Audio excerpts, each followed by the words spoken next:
নমস্কার বন্ধুরা, স্বাদের খোঁজে উইথ বান্টির চ্যানেলে আপনাদের সকলকে স্বাগত। বন্ধুরা, এই শীতের দিনে একটা বড় সাইজের বেগুন নিয়ে চলে এসেছি। বেগুনটা 500 গ্রামের মতো ওয়েট। আর এই ধরনের সবুজ বেগুন পেলে বন্ধুরা অবশ্যই নেবেন পোড়া খাওয়ার জন্য। আর এখানে আমি বেগুনটাকে ভালো করে ধুয়ে অল্প একটুখানি কেটে নিয়ে দেখে নিলাম যে ভেতরে পোকা আছে কি না। এরপর আমি অল্প একটুখানি বেগুনের গায়ে সর্ষের তেল দিয়ে বেগুনটাকে সুন্দর করে মাখিয়ে নেব, একদম চারিধারে মাখিয়ে নেব। এবার এখানে আমি গ্যাসটা জ্বালিয়ে দিয়েছি, দিয়ে একটা রুটি সেকার বেড়ি দিয়ে দিয়েছি, দিয়ে গ্যাসটা হাই টু মিডিয়াম করে দিলাম, দিয়ে বেগুনটাকে দিয়ে দিলাম। বেগুনটা ততক্ষণ পোড়া হতে থাকুক। তবে বন্ধুরা, বেগুনটাকে কিন্তু সুন্দরভাবে এইভাবে ঘুরিয়ে ঘুরিয়ে পোড়াতে হবে, একধারে রেখে দিলে কিন্তু চলবে না। যেসব নতুন বন্ধুরা ইউটিউব থেকে স্বাদের খোঁজে উইথ বান্টির চ্যানেলের রেসিপিগুলো দেখছেন বন্ধুরা, যদি ভালো লেগে থাকে অবশ্যই একটা লাইক করে চ্যানেলটিকে সাবস্ক্রাইব করে দেবেন। আবারও ফিরে আসছি রান্নার পর্বে। বন্ধুরা, আমার এখানে কিন্তু বেগুনটা ঘুরিয়ে ঘুরিয়ে সুন্দরভাবে পোড়ানো হয়ে গেছে। আমি একটা থালাতে নামিয়ে নিয়েছি। আর দেখতে পাচ্ছেন ধোঁয়া উঠছে আর কতটা গরম।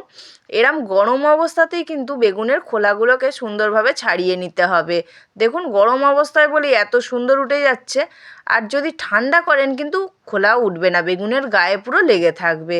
আমার এখানে কথা বলতে বলতে বেগুনের খোলাগুলো সব সুন্দরভাবে ছাড়ানো হয়ে গেছে। দেখুন বন্ধুরা, কতটা সুন্দর লাগছে দেখতে।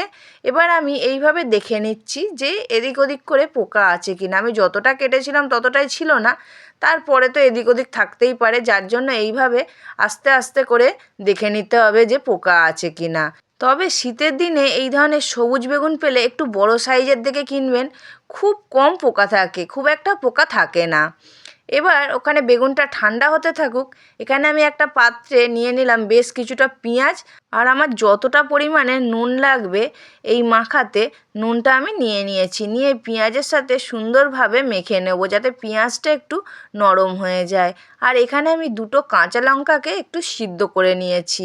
আপনারা মনে করলে কাঁচা লঙ্কাও দিতে পারেন, আবার শুকনো লঙ্কাকে একটুখানি ভেজেও মাখাতে পারেন, অপূর্ব লাগবে। আমাদের কাঁচা লঙ্কায় সিদ্ধটা দিয়ে খায় বলে আমি সিদ্ধটা দিয়েই মাখলাম। কাঁচা লঙ্কা সিদ্ধ, নুন আর পেঁয়াজটা যেই সুন্দরভাবে মাখা হয়ে গেল, আমি এখানে বেগুন পোড়াটা যে ঠান্ডা হয়ে গেছে, অল্প অল্প ঠান্ডা হয়ে গেছে, বেগুন পোড়াটাকে পেঁয়াজের ওপর দিয়ে দিলাম, দিয়ে ভালো করে সুন্দর করে মেখে নেব। যেসব নতুন বন্ধুরা ফেসবুক থেকে স্বাদের খোঁজে উইথ বান্টির চ্যানেলের রেসিপিগুলো দেখছেন বন্ধুরা, যদি ভালো লেগে থাকে অবশ্যই একটা লাইক করে চ্যানেলটিকে ফলো করে দেবেন আরও নিত্য নতুন ভিডিও পাওয়ার জন্য। এখানে আমার মাখা হয়ে যাওয়ার পর বেশ কিছুটা আমি ধনিয়া পাতা কুচি দিয়ে দিলাম, দিয়ে আবারও বেশ কিছুক্ষণ মেখে নিলাম। তারপর দিয়ে দিলাম পরিমাণ মতো সর্ষের তেল। সর্ষের তেলটা কিন্তু একটু পরিমাণে বেশি দিতে হবে। এবার খুব বেশি দেওয়ার দরকার নেই, তাহলে ঝাঁঝ লাগলে খাওয়া যাবে না, কেন পেঁয়াজ আছে। আমি এখানে পরিমাণ মতো সর্ষের তেল দিয়ে সুন্দর করে মাখিয়ে নিলাম। বন্ধুরা, এই বেগুন পোড়া দেখে কার কার জিভে জল আসছে অবশ্যই একটা কমেন্ট করে জানাও। আর আমার তো গরম গরম রুটি দিয়ে এই বেগুন পোড়া দারুণ লাগে। তোমরা কি দিয়ে খেতে ভালোবাসো অবশ্যই অবশ্যই একটা কমেন্ট করে জানাবে। আজ রইল এই পর্যন্তই, আবারও দেখা হবে অন্য স্বাদের অন্য রকম রেসিপি নিয়ে।